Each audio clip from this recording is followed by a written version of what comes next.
얘들아 있잖아. 하나님 나라가 그 영적인 나라인데 영적이다라는 거는 일이 기하급수로 된다는 거야. 영적인 나라라는 거. 그러니까 영적이다라는 거는 기하급수라는 특징이 있어. 그러니까 이런 걸 이제 우리 예수님 믿는 사람들 좀 알아야 돼. 알아야 되는데 뭐냐? 이제 뭐 돌아가셨지. 이건희라는 또 훌륭한 우리나라 CEO가 있었는데 이분이 도쿄인가 프랑크푸르트인가 목사님이 도쿄로 기억을 하는데 여하튼 삼성이 옛날에는 설탕 만들던 회사에서 시작을 했단 말이야. 근데 지금은 세계적인 반도체 회사들과 경쟁하는 큰 기업이 됐는데 반도체를 시작하면서 그 이건희 씨가 한 말이 한 사람이 뭐 그때 10만이라고 그랬나 만 명이라고 그랬나 아마 10만 명으로 좀 느낌이 오는데 한 사람이 그렇게 10만 명을 먹여 살리는 시대가 온다. 한 사람 키워야 된다. 이런 얘기를 했다고.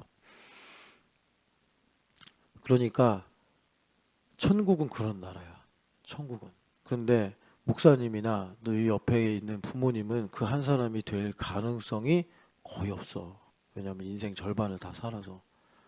근데 너희는 지금 복음을 제대로 알잖아. 그러면 그 한 사람이 될 수가 있어. 만 명, 10만 명을 책임질 수 있는 한 사람이 될 수 있다고. 얼마나 귀하냐. 그러니까 복음이 무엇일까? 그거 나중에 어른 돼 가지고 배우려고 그러면 보통 이게 뭐 어쩔 땐 저러는 것 같고 다를 땐 또 이런 것 같고 아니 뭐가 복음이라는 거야? 나보고 어쩌라는 거야? 막 이런 생각만 들어. 그러니까는 진짜 이거 어릴 때 제대로 안 가르치잖아. 그러면 그냥 복음 하나 뭔가 예수님을 위해 산다는데 또 예수님은 하나님이신데 우리가 무슨 하나님을 위해 사냐? 말이 안 되지. 그러니까 복음은 예수님을 위해 사는 건데 예수님이 나를 위해 살아주신다고 말을 하고 이게 도대체 뭐냐? 이게 그래서 나중에 이제 좀 성원아 눈에 힘주고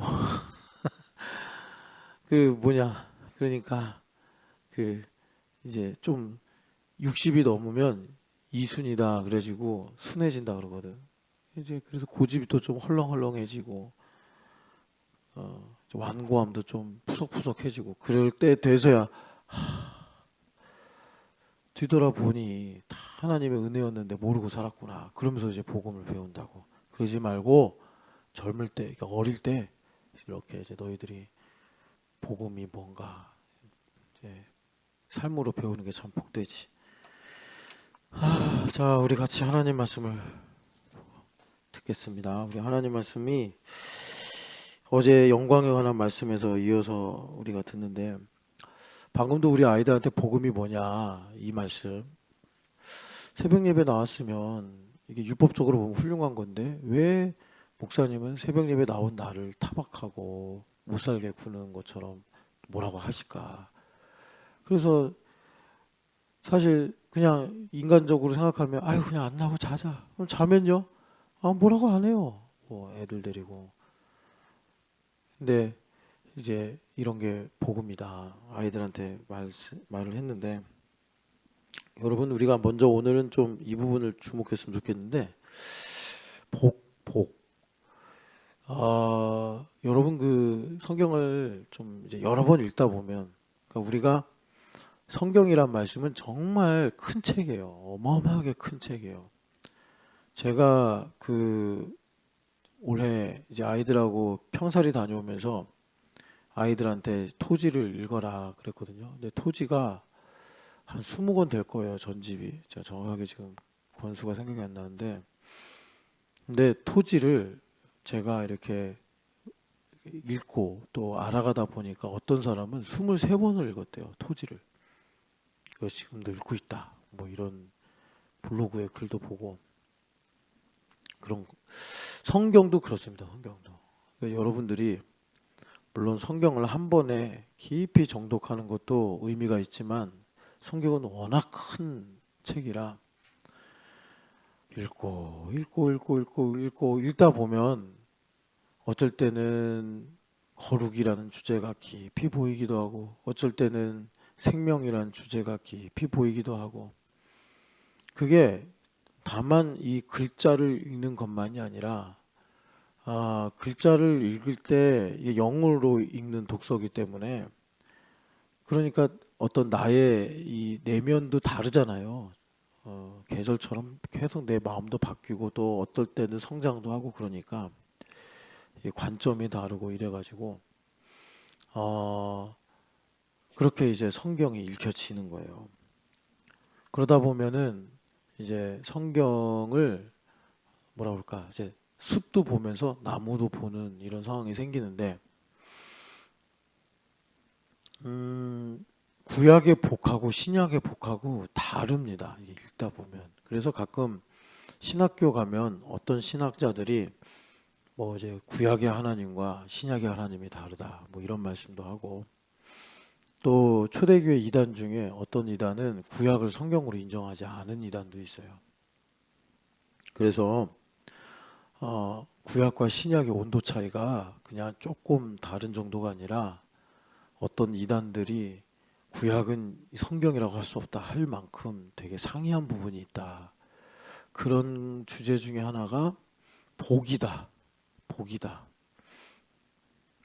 그래서 여러분 신명기에 이제 복 설교가 나오는데 참 중요하죠. 신명기 주제와 함께 참 중요한 말씀인데, 한국 교회 사람들은 대부분 다 신명기의 복에 머물고 있습니다. 그러니까 우리가 엄밀히 말하면 신약 다음에 이제 성령 하나님 강림하신 이후 교회 시대를 살고 있는데, 뭐 성령 하나님의 시대다 이래도 되는데, 그러면 우리가 어떻게 해야 되냐면, 지금 대비를 시키려고 하는 복의 개념이 대표적으로 신명기의 복과 그리고 복음서의 복을 대비시키려고 하는 거예요. 간단하게 말씀을 드리면, 우리 교회가 이제 신명기를 많이 읽고 묵상을 해요. 그런데 그 신명기의 복 중에 너희가 감람원과 포도원을 차지하게 될 것이고, 너희가 쌓지 않은 아름다운 성읍에 살게 될 것이고, 너희가 짓지 않은 아름다운 집에서 너희가 채우지 않은 아름다운 물건들을 가지고 살 것이며, 너희들이 있는 곳은 산이나 골짜기나 들판이나 분천과 샘이 흐르고, 땅을 파면 철과 동이 나오고, 뭐 이런 이제 신명기의 복이 있어요. 그래서 내가 너를 배부르게 할 것이고 이로 말미암아 여호와를 찬양하라, 이런 말씀이 있습니다. 이게 신명기의 복이에요. 그래서 그 요즘엔 좀 우리 교회에서 잘 안 부르는데 한 몇 번 찬양한 그 곡이 있어요. 그거 보면은 뭐 들어가도 복을 받고 나가도 복을 받고, 뭐 이런 신명기의 말씀을 갖고 우리가 찬양을 만들어서 부르기도 했고, 그리고 요즘 목사님들은 좀 그런 축복 기도를 안 하는데, 옛날 목사님들은 되게 저는 어려서 이런 기도를 많이 들었어요. 구워줄지언정 구임을 받지 않게 하시고, 뭐 목사님들이, 그리고 머리가 되게 하시며 꼬리가 되지 아니하게 하시고, 뭐 이거 다 그 신명기에 있는 말씀이거든요. 하여튼 이런 것들, 그러면 이게 되게 함축적이지만 확 와닿아요. 그러니까 기도를 누군가가 이제 목사님한테 받아. 근데 목사님이 이 아이가 머리가 되게 하시고 꼬리가 되지 않게 하시며, 그러면 막 애는 그냥 이러고 있는데 엄마는 아멘, 머리가 되게 하옵소서, 아멘, 막 이래요. 많이 봤어요 그런 거. 옛날에 이제 하도 교회 가난한 사람들이 많을 때 부흥 강사 목사님들이 구워줄지언정 구임을 받지 않게 하시고, 그럼 아멘. 이 신명기의 복이에요. 자, 이 신명기의 복이 틀렸다 이렇게 말하는 게 아니라 한국 교회가 대부분 여기에 머물고 있다. 그런데 복음서의 복은요, 예수님께서 뭐 신명기를 인용하셔서 하시지 않지만 배부른 자는 화가 있다, 이러시는 거예요. 주님께서 웃는 자는 화가 있다. 그러니까 신명기를 만약에 인용해서 말씀을 하신다면, 포도원 있는 사람은 화가 있다, 감람원을 갖고 있는 사람은 화가 있다. 예수님께서 목마른 자는 복이 있다, 줄인 자는 복이 있다 그러셨잖아요. 그런데 분천과 샘 있는 자는 지금 분천과 샘 때문에 목도 안 마르고 줄이지도 않고 또 얼마나 좋으냐, 행복하고, 그런 사람들은 화가 있다, 이렇게 말씀하시는 거죠. 연결지어서 보면. 그러니까 당황스럽죠. 당황스러운 거예요. 아니 그러면 이제 반대로 살아야 되나, 이런 엇갈림이 생기게 되는 것입니다. 여러분들이 교회 다니면서 이제 좀 내가 정말 믿음을 갖고 진지하게 신앙생활 좀 해보자 했을 때 이런 충돌을 저는 좀 여러분들이 그게 뭔 소린지 알겠어. 그러면 참 복된 거예요. 그나마 복된 거예요. 지금 이런 말씀을 듣는데 뭐 또 복잡하게 무슨 소리야 이러면 참 어찌할꼬. 예. 그냥 좀 뭐라고 지금 당장 제가 드릴 말씀은 없네요. 그런 부분에 대해서. 그런데 지금 제가 이렇게 드리는 말씀에 대해서 그거 무슨 소린지 알아. 맞아. 그거 좀 나한테 골치 아픈 숙제였어. 요 정도만 돼도 그래도 희망이 있다. 그나마 복되다 이렇게 말할 수 있어요. 그러니까 우리가 이거 해결이 안 되면 예수님께서 누가복음에 이제 복과 저주에 관한 설교를 하시면서 가난한 자는 복이 있다, 우는 자는 복이 있다, 또 줄인 자는 복이 있다, 막 이렇게 말씀하시잖아요. 그럴 때 또 그 다음 반대로 보면은 웃는 자는 화가 있다, 또 배부른 자는 화가 있다, 막 이렇게 말씀하세요. 그리고 복음서 보면은 주님께서 마치 읽는 우리들에게 시비를 걸듯이, 그러니까 뭐 예를 들어서 부자는 천국에 들어가기가 낙타가 바늘귀로 들어가는 것보다 어렵다. 이거 진짜 현실적이고 수학적이고 정말 객관적인 말씀이거든요. 진짜 여러분. 그러니까 이 부분은 그냥 패스하고 싶은 거예요. 예. 근데 이제 제가 결론적으로 말씀을 드리면, 자, 믿음은요, 여러분도 다 어느 정도 아시겠지만 내가 만든 게 아니에요. 믿음은 내가 만든 게 아니에요. 차라리 내가 만들었으면 불교 힙이 아니라 최근에 기독교 힙이 될 겁니다. 여러분, 기독교도 힙한 적이 있었어요. 90년대 그때 힙했어요. 기독교가. 뭐 이제 지나간 일이니까 잘 기억이 안 나실지 모르겠는데 기독교에 청년들이 막 몰릴 때가 있었습니다. 90년도 한 2000년대 초반. 그런데 기독교는 진리기 때문에 힙할 수가 없어요. 그래서 지금 된 소리 맞아서 뭐 이렇게 참 말씀드려서 죄송한데 그냥 우리끼리니까 이해하고 들으세요. 기독교가 약간 쭈구리가 된 거예요. 지금 쭈구리가 된 거고, 불교는 진리가 아니기 때문에 뭐 힙하든 뭐하든 간에 그냥 뭐 하여튼 그렇게 있는 거예요. 그러니까 우리가 이제 이 부분, 지금 말씀드린 이 부분, 믿음은 우리가 만든 게 절대 아닙니다. 이거 하나님께서 주권적으로 주신 거예요. 어떤 경우로 믿음을 갖게 됐든 하나님 주시는 거예요. 그래서 그것을 내가 교회가 되어서 깨닫고 알게 되는 것이 에베소서에 보면은 교회됨의 첫 번째 복이다. 이렇게 말씀하는 거예요. 그런데 그러기 때문에 내가 싫어도 구원받아요. 좀 이렇게 말하면 여러분들 어떻게 느낄지 모르겠는데, 내가 정말 작정하고 난 세상을 사랑할 거야 해도 하나님은 반드시 구원을 이루고야 마시는데, 그런데 그 삶은 매우 험악하다. 매우 험악하다. 제가 뭐 여러분들보다 월등하게 경험이 많을 만큼 나이는 많지 않지만 20살 때부터 뭐 거의 반강제로 사역을 하면서 다양한 나이에, 다양한 조건에, 다양한 배경의 인간 군상을 만났어요. 죽음에서 생명까지 다 많이 봤어요. 사역을 하니까 그런 일이 있더라고요. 그런데 정말 잔인하게 구원하시는 장면들도 많이 봤어요. 하나님께서 내가 쟤를 구원하려고 작정을 했는데 이 자식이 계속 세상 사랑하고 지 고집대로 하고 안 꺾네. 뭐 욥이 그래서 고난받은 건 아니지만 정말 하나님은 무지무지 잔인하게 구원하시는 것도 봤어요.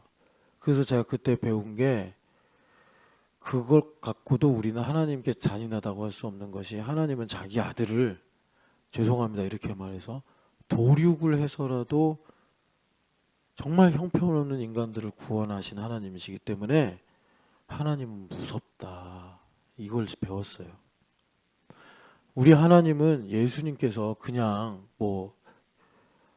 그 죽음의 방법이 간단하게 죽는 것도 있잖아요. 정 예수님의 피가 필요하고 생명이 필요하면 간단하게 바울 같은 경우는 로마 시민이기 때문에 그 당시 로마 기준으로 뭔가 이 존엄 이런 게 있어서 교수형으로 죽었대잖아요. 못배임을 당해서.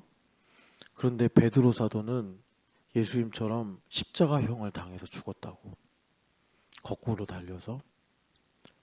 그러니까 죽는 방법이 여러 가지가 있는데 예수님은 가장 잔인하게. 그래서 여러분 정말 그 헐리우드에 얼마나 잔인하고 무서운 영화가 많습니까? 그런데 그 가장 잔인한 영화 1위가 패션 오브 크라이스트라고, 멜 깁슨이 어떤 일이 있었는지 좀 자기가 예수님을 좀 세상에 전하고 싶다. 이게 천주교도잖아요. 그래가지고 영화 하는 사람이니까 최대한 고증을 살려보겠다 해서 예수님의 고난당한 장면을 만들었는데 그게 비기독교인 기독교인 불문하고 가장 헐리우드에서 잔인한 영화 1위로 뽑힌 거예요. 그러니 그게 영화인데도 그 정도인데 얼마나 참 끔찍한 일이에요. 예수님 고난당하시고 죽으신 것이. 그런데 우리 하나님은 주저하지 않으셨다는 거예요. 그 부분에 대해서. 그러니까 참 우리가 사랑의 하나님, 자비의 하나님 하지만 하나님 무서운 분이에요. 정말 무서운 분이에요.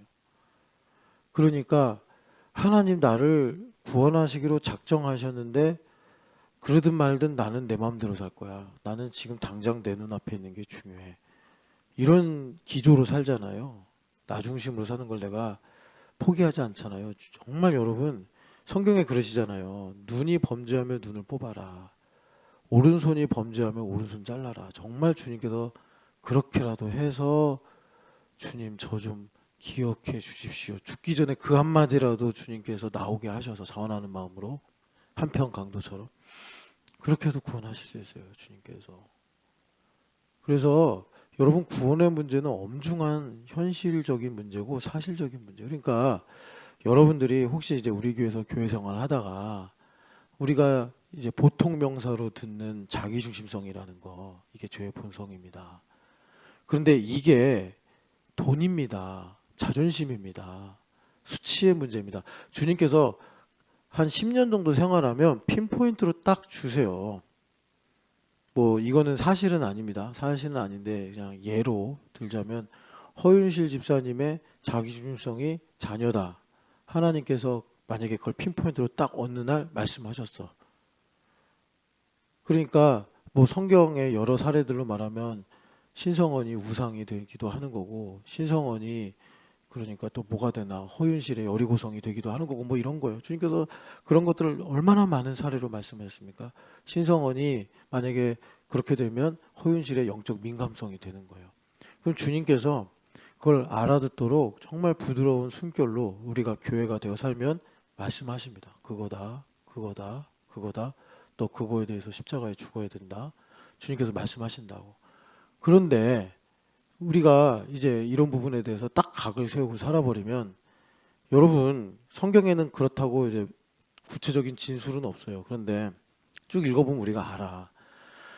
모세 때까지는요 성경이 다 구전으로 전승이 됐어요. 구전으로. 그러니까 아담 때부터 해가지고 다 성경이 구전으로 전승되다가 모세 선생님이 말년에 쓰신 게 이제 최초의 성경 토라예요. 근데 거기에 보면은 이제 아브라함 이야기, 이삭 이야기, 야곱 이야기가 나오는데, 거기 야곱 이야기 보면 야곱이 라헬을 얼마나 사랑했습니까? 그죠? 근데 이 라헬 때문에 야곱이 정신을 못 차려요.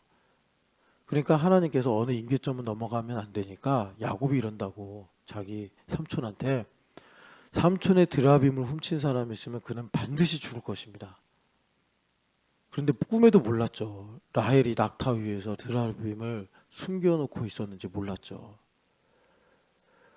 그리고 그 말이 응해가지고 라헬이 죽어요. 그 베냐민 낳다가. 그게 구전으로 전승돼요. 아니 성경에 얼마나 기록할 만한 복되고 좋은 말씀들이 많아요. 근데 하나님께서 우리 구원의 문제를 위해서 1.1획도 틀림없이 기록한 게 성경이란 말이에요. 그런데 그 말이 뭐가 그렇게 대단하다고 드라빔을 훔친 이야기가 그렇게 자세하게 기록되어 있겠습니까? 우리한테 메시지 주는 거예요. 데려가실 수 있어, 하나님은. 너가 그렇게 고집 피우면 건강도 사랑하는 사람도 데려갈 수 있어.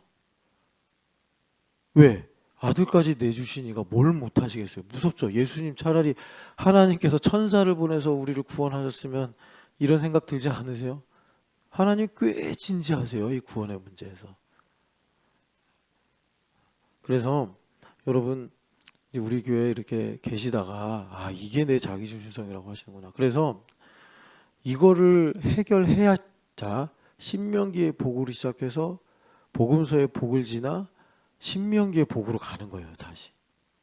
여러분, 이게 뭔 말인지 아세요? 그러니까 복음서의 복을 소화 못하면 신명기의 복도 없다고. 그래서 우리가 이런 율법과 복음의 이 이치를 잘 알아서 이 땅에서 이제 하나님 나라의 상속자로 살아야 되더라라는 겁니다. 그래서 이제 여러분 대충 감 잡으셨죠? 제가 신명기의 복하고 복음서의 복이 다르다고 하는 이 면이 뭔가 여러분들이 좀 감을 잡으셨으리라 생각하고 왜 다른지를 조금 제가 설명해 드릴게요.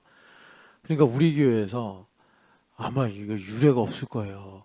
교회됨 40일, 제자됨 10일 이런 거 하잖아요.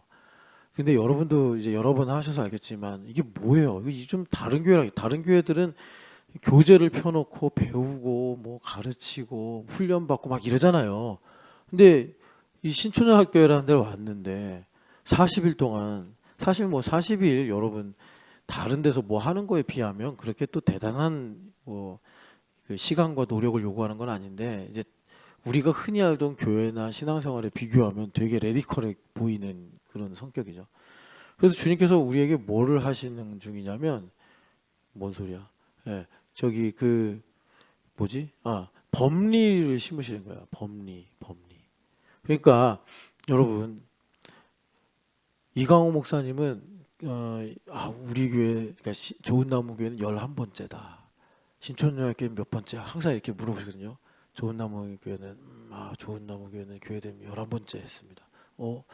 항상 그러세요. 신촌여학교 몇 번째 했지? 그래요. 예, 10번째입니다. 그래.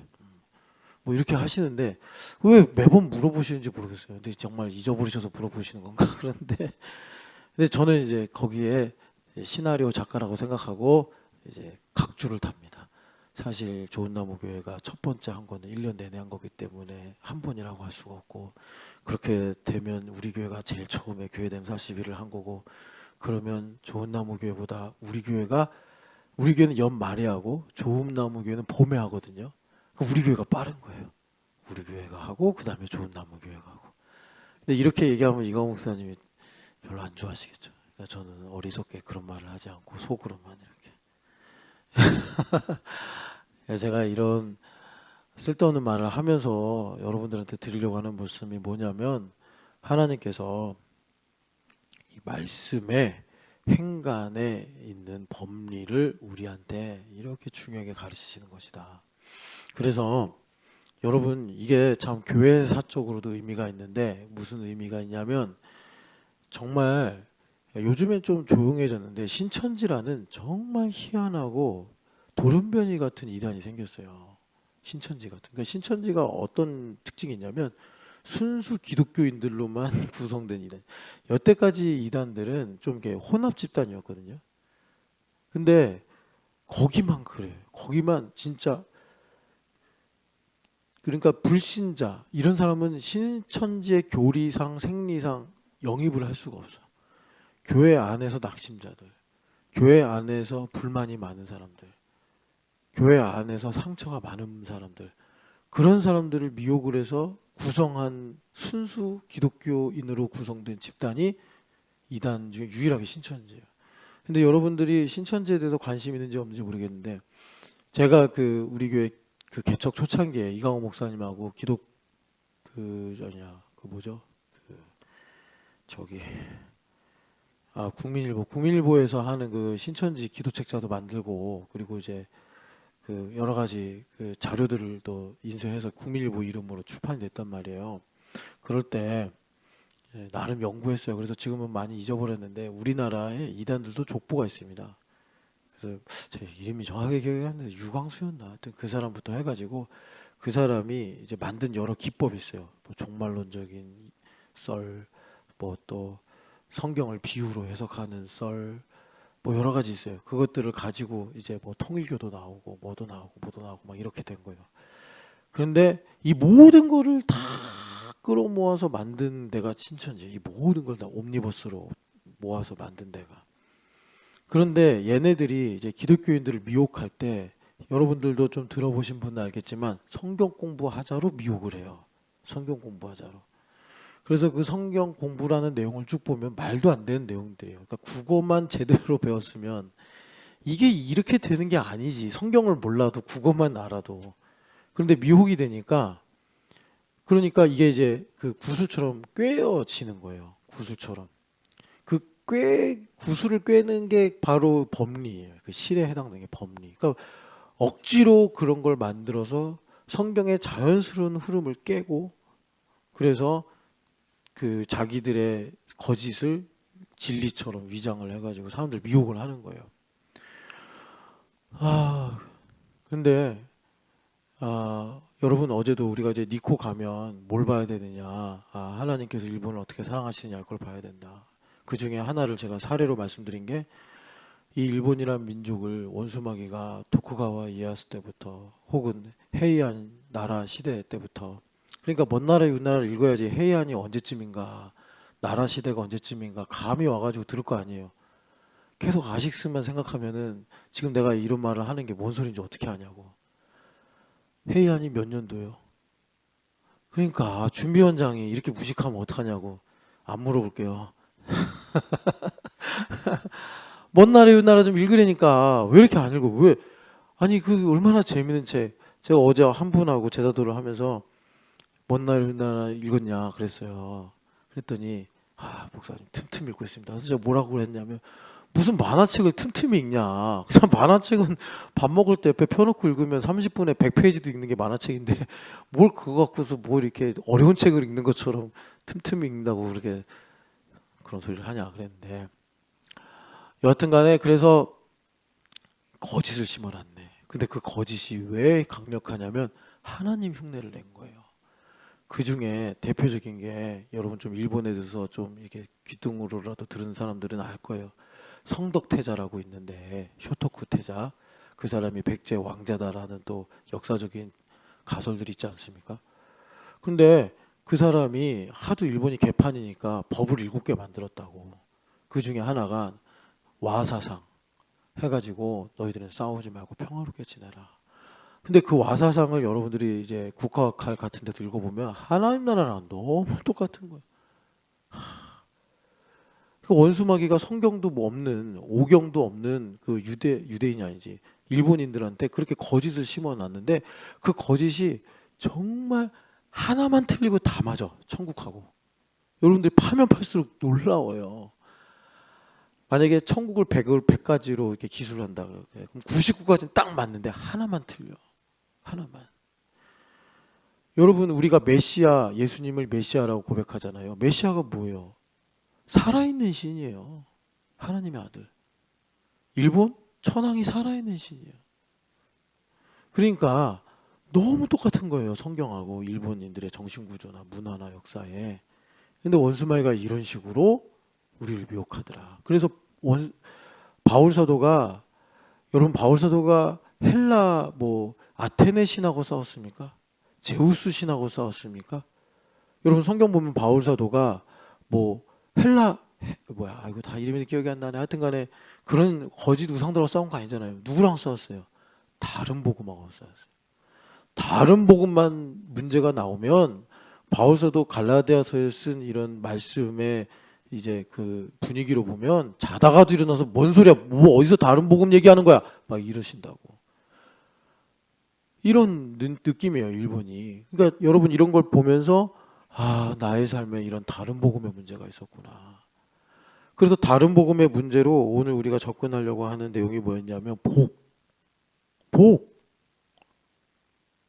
그래서 여러분 제가 결론을 먼저 말씀을 드리면 우리가 약간 환상을 갖고 있어요. 그게 뭐냐면 이건 성경에서 온 환상이 아니라 그 사실은 이제 우리가 지난번에 오래전이지 오랜전에 새로운 기독교 정신과 자본주의라는 책 좀 읽자. 좀 어려운데 읽어보자 했는데 뭐 거의 다 안 읽은 거라고 저는 생각을 하고 있습니다. 읽었으면 저런 말을 할 리가 없는데 왜 저럴까? 뭐 이런 생각도 많이 하니까.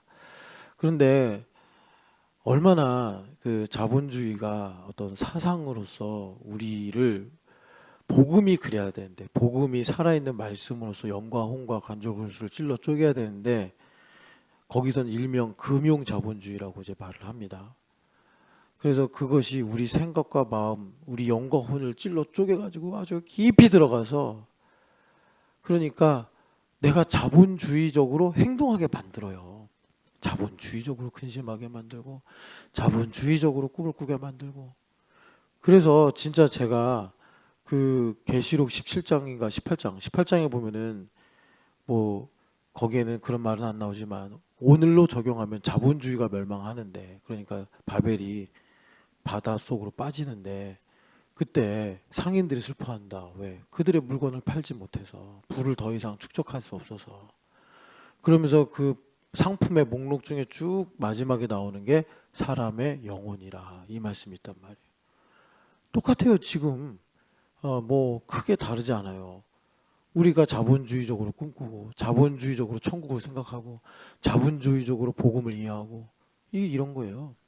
그래서 이 복의 문제를 우리가 다른 복음을 확실하게 정리를 해야지 이제 하나님께서 우리에게 마침내 아까 말씀드린 대로 신명기의 복으로 시작해서 누가 복음서의 복을 지나 다시 신명기의 복으로 가야 된다.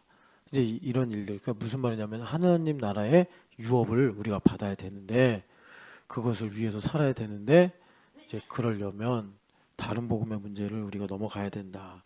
그래서 여러분 성공주의 지금 제가 말을 하려고 그러는 게 성공주의. 성공하는 게 복음이 아니에요. 근데 너무나 많은 간증들 그리고 뭐 이전에 우리나라가 너무 힘들게 살았으니까 그때 이제 선포됐던 말씀들 그런 것들이 대부분 다 이제 성공을 약속하고 성공을 비전으로 제시하고 성공을 거룩으로 성공을 믿음으로 이렇게 다 이제 전하다 보니까 성공 이즘에 다 걸린 거예요. 그래서 예수님 믿으면 내가 성공하는 줄 알아. 그렇게 생각하면 정작 본인께서는 성공을 못 하셨는데 성공을 못 하셨다고. 그러니까 우리가 이 부분에 대해서 이제 잘 가름하고 살아야 되는데 아까 말씀드린 대로 왜 신명기의 복과 복음서의 복은 다른가?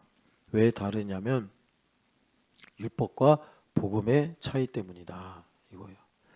그러니까 여러분들이 이제 구약 성경을 쭉 읽다 보면 율법은 간단하게 말하면 해라. 나쁜 것은 하지 말라라는 말씀이에요. 그런데 이제 여러분들이 성경을 또 특별히 아까도 말한 신명기 같은 경우 잘 읽어보면 하면 그러니까 하라는 걸 하면 하나님께서 이런 복을 주실 것이다. 하지 말라고 하는 걸 안 하면 하나님께서 이런 복을 주실 것이다. 그런 내용이에요. 구약 성경의 율법의 구조가. 그러니까 구약 성경의 율법들은 구약 성경만이 아니라 율법은 일종의 약속이에요. 약속. 약속의 형태로 하나님께서 말씀을 주신 거예요. 그래서 하라, 하지 말라라는 이런 명령이 조건처럼 항상 달려있는 거예요.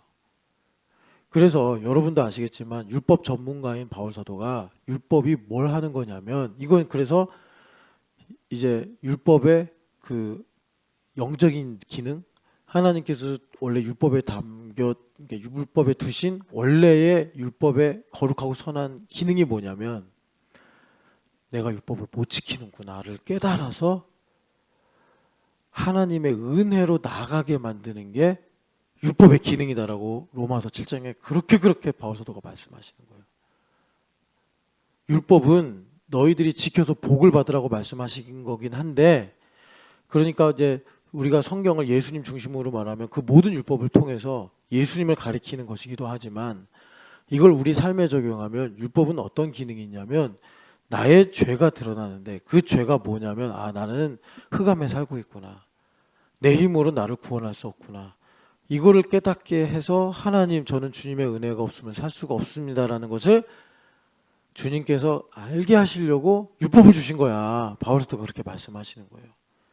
그러니까 자기처럼 옛날에 자신처럼 혹은 자신의 동족들처럼 율법을 지켜서 구원받으려고 하는 거는 자기의 의를 세우려고 하나님의 의를 인정하지 않고 반대하는 그런 모순의 결과로 나간다. 그렇게 이제 바울 사도가 말씀하시는 거예요. 자, 여러분들이 그냥 이렇게 성경의 율법만 갖고 얘기하면 못 알아들을까봐 신영기 집사님이 허윤실 집사님을 아내로 정말 진심 사랑한다 합시다. 사랑하시죠. 네, 사랑합니다. 근데 그것도 하나의 율법이란 말이에요. 허윤실을 사랑하라. 이게 일종의 그런 스테이트먼트가 이렇게 삶으로 온 거예요. 아내니까 뭐 때로는 부부싸움도 하고 때로는 서로 미워하고 갈등하겠지만 나중에 만약에 이제 윤실 자매가 저렇게 이제 소처럼 일하고 고생하다가 아니 뭐 인간이라는 게 한계가 있으니까 한 5년 뒤에 천국 갔다고 칩시다. 얼마나 울겠어요. 신영기 집사님이. 나는 뭐 안 봐도 뻔해. 이거 울 거예요. 혼자서. 잘해줄 걸. 설거지 좀 해줄 걸. 뭐 그때 가서 뭐라고 하겠어요. 그냥 뭐 성현이야 철 모르니까 뭐 엄마 천국 갔어요. 뭐 그러고 있겠지만 신영기 집사님 잘해줄 걸. 그럴 거 아니에요. 그 영정에서 밝게 웃는 허윤실 집사님을 보면서. 네. 그런데 주님께서 왜 허윤실 집사님이라는 고유한 인격과 이런 이제 또 고상한 하나님의 이 뭐라 그럴까 사랑이 있는 아내를 주셨는가? 아, 내 힘으로는 허윤실을 사랑할 수 없구나를 깨닫는 거예요. 그러니까 효자는 절대로 저 효자입니다 라고 말 못한다고요. 율법을 아는 사람이 이게 무슨 소린지 알아. 효자는 저는 불효자입니다 이렇게 얘기한다고. 진짜 불효를 해서가 아니라 적어도 그 마음에 부모님의 은혜에 대한 인식과 감사가 있으면 절대로 효자라고 말을 못해요.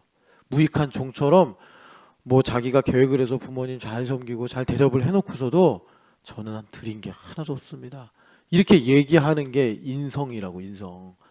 그러니까 신영기 집사님이 정말 못해서가 아니라 정말 아내를 하이엔드로 사랑하려고 하면 아, 내가 사랑할 수 없구나. 그 인식을 바탕으로 허윤실은 하나님의 것이구나. 하나님께서 사랑할 수 있는 힘과 지혜와 믿음을 더하여 주시옵소서.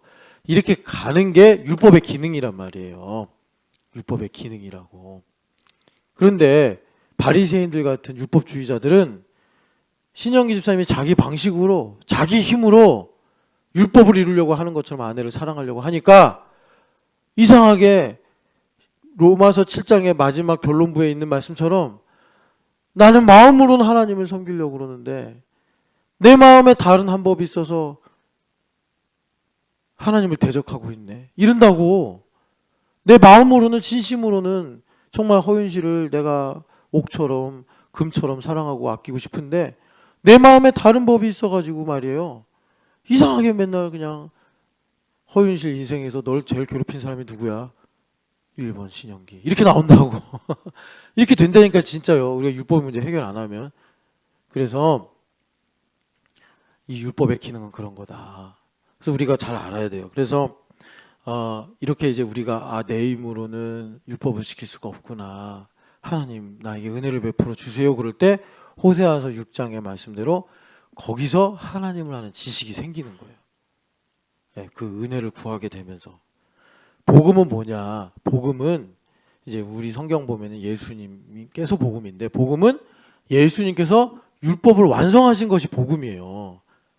그러니까는 여러분 이스라엘 역사를 놓고 보면 이스라엘 백성들이 그렇게 율법을 지키려고 사실 얘네들도 나름대로 고생했어요. 안 되는 걸 어떻게 해. 이게 일반적으로 한 80%는 뭐냐면 힘들 때 주님 사랑합니다. 주님밖에 없습니다. 이스라엘 백성들 이렇게 섬겨요. 그러다가 등 따시고 배불러지면 아세라도 괜찮은 것 같은데 요즘 시대에 바알 문화도 좀 우리가 받아들여야 되는 거 아니야? 뭐 이런 식으로 가가지고 나중에는 이게 보이지 않게 눈처럼 소복소복 쌓여서 엉망진창 우상판이 되는 거예요, 완전히. 그러면 이제 하나님부터 멀어지는 거죠. 아이고, 야, 뭐 요즘 시대에 무슨 뭐 이런 걸 고리타분하게 믿고 있냐, 막 이런 상황들이 생기는 거예요. 그러면 전쟁이 일어나요, 기근이 일어나요, 전염병이 생겨요. 그러면 또 하나님 우리 좀 살려주세요. 그럼 또 하나님께서 자비로우시니까 구원해 주시고, 또 살만하면 또 뭐 하나님만 섬기고 어떻게 사냐, 또 이런 얘기하고. 그러니까 하나님께서 나중에는 특단의 조치를 내리신 게 안 되겠다, 얘네들을 바벨론에 좀 데려갔다 와야겠다 해가지고, 그렇게 해서 현상적으로나마 율법주의를 주님께서 딱 이제 정리하신 사건이 이제 바벨론에 끌려갔다 돌아온 그런 이야기들인데, 그런데 이 율법을 예수님께서 다 완성을 해버리셨네. 그래서 여러분 정말 그런 거 있잖아요. 그 양심적으로 도덕심을 갖고 신앙생활을 하려는 기독교인들이 있는데, 그런 분들은 이렇게 복음의 민낯을 보면 되게 배신감을 느껴요. 얼마 전에 제가 그 경제지를 읽는데, 요즘에 그 신용 불량자들을 많이 구제한대요. 근데 이게 자본주의는 신용으로 굴러가는 거 알죠? 그러니까 자본주의는 이 신용이 가치가 떨어져 버리거나 신용이 훼손돼 버리면 자본주의는 굴러가지 않아요. 왜냐하면 여러분 그 심심하시면 그 빅사이클이라는 책이 있어요. 그 뭐 배경은 제가 생략하고, 그 빅사이클이라는 책의 1챕터 1만 읽어봐. 그러면 아, 이런 거구나. 되게 성경적이에요. 근데 그 사람이 기독교인이냐? 아니에요. 근데 이 사람이 그래요. 나 이제 죽을 때가 됐는데, 프롤로그에서 내가 평생 투자를 하다 보니까 놀라운 진리를 하나 발견했어. 나 이제 죽을 때가 돼가지고 내가 가진 거 다 두고 가야 되는데, 내가 이거 하나 남기고 가야 될 것 같아. 내가 이걸 발견했어 해가지고, 너희들 이 책 두꺼우니까 다 못 읽을 거 알아. 그러니까 챕터 1만 읽어봐. 이러고 프롤로그를 써요.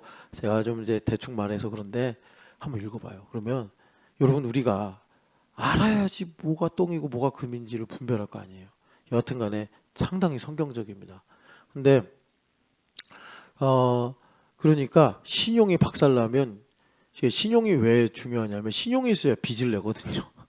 자본주의는 빚잔치 하는 거야, 빚잔치. 그래서 나중에 심판받아. 그 사람도 그런 얘기해요. 빚잔치 하다가 언젠가는 파국이 온다. 근데 그래도 어쨌든 굴러가야 되긴 굴러가야 되니까, 신용이 어떻게 보면은 자본주의의 바퀴 같은 건데, 지금 우리나라가 이 신용을 망가뜨리고 있다고. 그게 뭐냐? 포퓰리즘으로 신용 불량자들을 막 구제해 주는 거예요. 그래서 일간지 광고들 보면은 이런 거 전문으로 하는 변호사 해가지고 막 투자 상담 이런 거 아니라 뭐더라, 회복 뭐 이런 거 해가지고. 그래서 참 우리나라가, 여러분 요번에 에이펙 하면서 그 중국은 웃고 우리나라는 아시는 분은 상당히 좀 걱정을 해야 돼요. 걱정을 해야 돼요. 모든 세계가 중국이 이겼다고 해요. 미국을 지금 히토류 하나로. 근데 거기에는 참 여러 가지 이제 상황들이 맞물려 있어요. 근데 우리나라 진짜 좀 생각해야 돼요. 저는 좀 분해요. 물론 인구도 많고 뭐 또 중국이 가진 것도 많으니까 뭐 패배를 그냥 그래 뭐 승리하셔서 축하합니다, 박수는 쳐줄 수 있을지 모르는데, 상당히 나는 얹잖아요. 중국은 이기고 우리는 져서 자존심이 너무 상해요. 그리고 이건 자존심 문제가 아니라 사실 생사의 문제이기 때문에 현실에서 상당히 걱정이 되는 거예요. 우리 아이들의 미래가 이렇게 가면 안 되는데. 여하튼 간에 여러분, 제가 지금 드리려고 하는 말씀 뭐냐면, 복음은 율법의 완성이다. 그래서 도덕심을 갖고 생각하시는 분들은 이거를 잘 못 받아들여요. 그러니까 내가 삭개오처럼 정말 엉터리 망터리 같은 인생을 살아왔어도 예수님 믿으면 그 율법의 모든 문제가 끝나버린다는 거예요. 그러니까 니고데모 같은 분이 반대로 삭개오가 하나님의 아들이 되는 걸 보면, 내가 지금까지 얼마나 애쓰고 힘들게 살아왔는데, 그러니까는 율법 세상에서는 그 신용이랑 같이 이걸 보존하고 지켜줘야지 사회가 굴러가지만, 자, 지금 제가 현실 얘기하는 게 아니라 천국 얘기하는 거예요. 천국에서는 예수님 믿고 회생 절차를 밟는 게 복음이라고. 근데 이거를, 자, 빨간 선은 천국으로 연결하고 파란 선은 현실 세계로 연결을 해야 되는데 율법을 잘 모르면 반대로 연결해서 현실 세계에서는 복음적으로 살잖아요. 망해요 그러면 나라도 망하고 회사도 망한다고. 현실 세계에서는 주님께서 율법으로 우리에게 주신 것처럼 우리가 그런 법리를 알아서 제대로 이제 가치를 지키고 살아야 되고, 복음에서는 예수 그리스도를 중심으로 우리가 은혜가 뭔지를 알고 살아야 되는데 이 율법을 모르며 현실 세계에서는 복음적으로 살려고 그러고 천국에서는 율법적으로 살려고 그래. 그래서 예수님을 믿으면 내가 그 뭐 이제 세상적으로 말하면 모든 신용이 회복이 되는 건데, 그런데 이걸 도덕적인 양심으로 받아들일 수 없다는 거예요. 사실은 정확하게 말하면 그거 껍데기 벗겨보면 하나님 향한 반감인데 이게 치유가 안 돼서 믿음이 안 가는 거예요, 예수님한테. 그래서 복음은 뭐냐? 율법의 완성을 이루어 주시는 구원의 은혜를 받는 거예요. 그러니까 구약 성경을 제대로 아는 사람은 예수님이 이런 분이구나, 정말 찬송가 가사대로 주 예수와 바꿀 수는 없네, 이게 우리 가운데 돼야 돼요. 그냥 우리가 여러분 찬송하면서 감정적으로 고향이 돼서 예수님 주님과 There is none like you, 이것도 참 은혜로운데 우리 시대는 그걸로 안 돼요. 정말 내 삶을 놓고 성경의 텍스트를 놓고 정말 예수님께서 얼마나 고상하신지 아름다우신지 위대하신지를 알아서, 이것이 그 여러분 그 롯데타워 있죠? 제가 정확하게 기억이 안 나는데 지하 30m인가? 큰 안반이 있대요. 거기에 H빔 같은 강철이 수십 개 박혀 있대요. 그래서 그 롯데 창업자가 누구셨죠? 하여튼 그분이 꿈이 이 가난한 조국에 이제 그런 큰 빌딩을 세우는 거라 롯데가 힘든데도 불구하고 그걸 세운 거예요. 그 이제 돌아가셨지만 그분 꿈을 이루어 드리려고. 그래서 이런 말이 있어요. 우리나라에 만약에 그 대지진이 일어나면 롯데타워로 피신하래요. 그러면 안전하대요. 근데 그렇게 된 이유가 그 보이지 않는 기초에 큰 안반이 있는데 거기에다가 H빔 같은 강철을 수십 개를 박아놨대. 그래서 안 흔들리고 무너지지가 않는데요. 예. 그런 것처럼 성경 말씀과 내 삶을 놓고 예수님이라는 분이 어떤 분인지에 대한 신앙 고백이 강철같이 박혀야 돼. 그래야지 이 시대를 살아갈 때 우리의 믿음이 흔들리지 않고 하나님 나라의 상속자로 살 수가 있어요. 감정이라는 건 여러분 제 나이나 여러분 나이나 살아봐서 알잖아.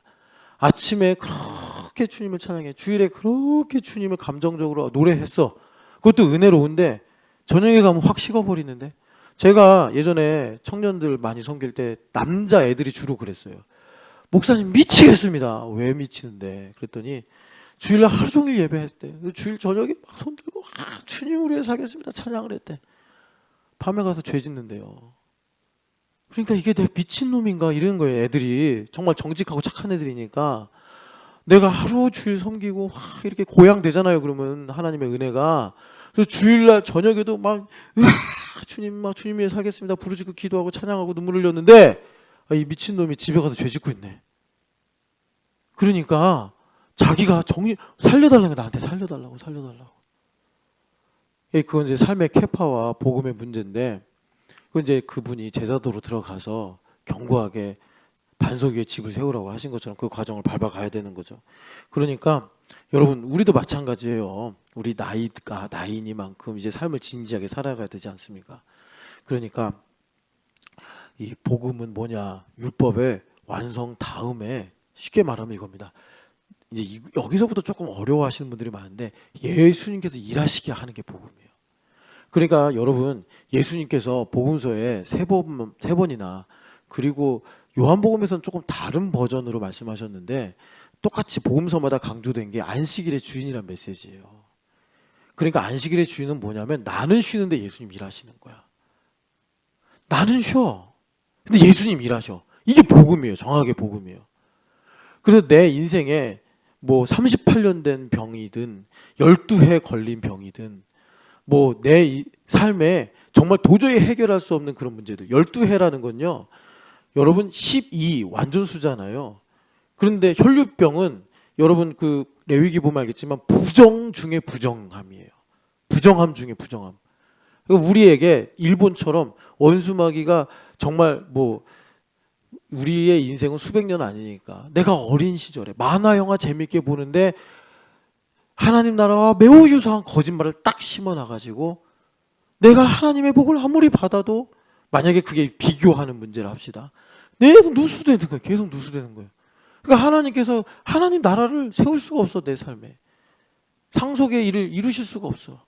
그러니까 이런 것들을 이제 주님께서 우리한테 진리로 증언하시고 내가 자원하여 하나님 앞에 나갈 때 이제 뽑아내시는 건데, 그래서 우리에게 주님께서 복음이란 뭐냐, 그런 안식일의 주인으로 일을 하셔서 그 문제 해결해 주시고, 그리고 내 삶에 하나님 말씀을 이루어 가셔서 정말 반석 위에 세운 집이 돼가지고 탕류가 와서 밀어붙여도 흔들리지 않고 불이 와서 붙어도 나무나 지푸라기는 다 타서 없어질지라도 금이나 은은 더 정금과 같이 고귀해지는 것처럼 우리의 삶을 주님께서 세워주시는 것입니다.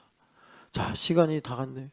이거 여기서 더 나가야 되는데 오늘은 또 복된 금요일이니까 철야 예배 때 보기로 하고, 여러분 우리 이 시간에 기도할 때 하나님 아버지 신명기의 복을 출발해서 복음서의 복을 지나 마침내 신명기의 복으로 이르게 하여 주시옵소서. 그래서 하나님 우리 교회가 정말, 여러분 우리가 땅을 주시는 여호와라 했잖아요. 땅에 뭐가 있길래? 포도원, 감람원, 분청과 샘.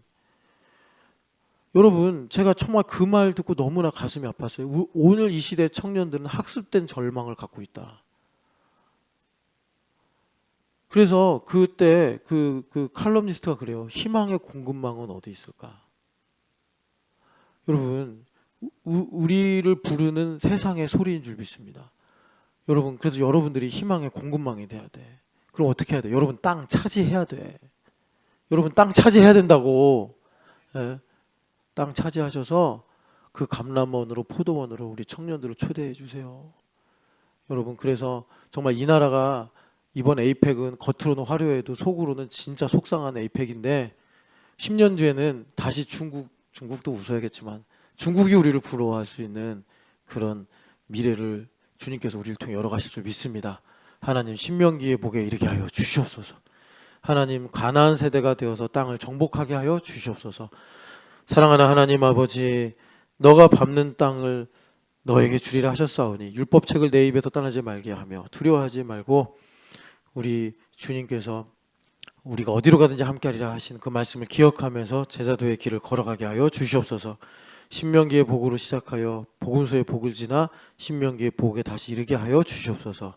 하나님 나라 상속자가 되게 하여 주시옵소서. 우리 신촌양학교 형제와 자매들에게 이제 교회됨 40일 10번째가 지나갔는데 하나님 아버지 율법과 복음에 대한 분명한 이해와 또 감각을 가질 수 있도록 법리를 세워 주시옵소서. 살아계신 예수님의 이름으로 기도합니다. 아멘.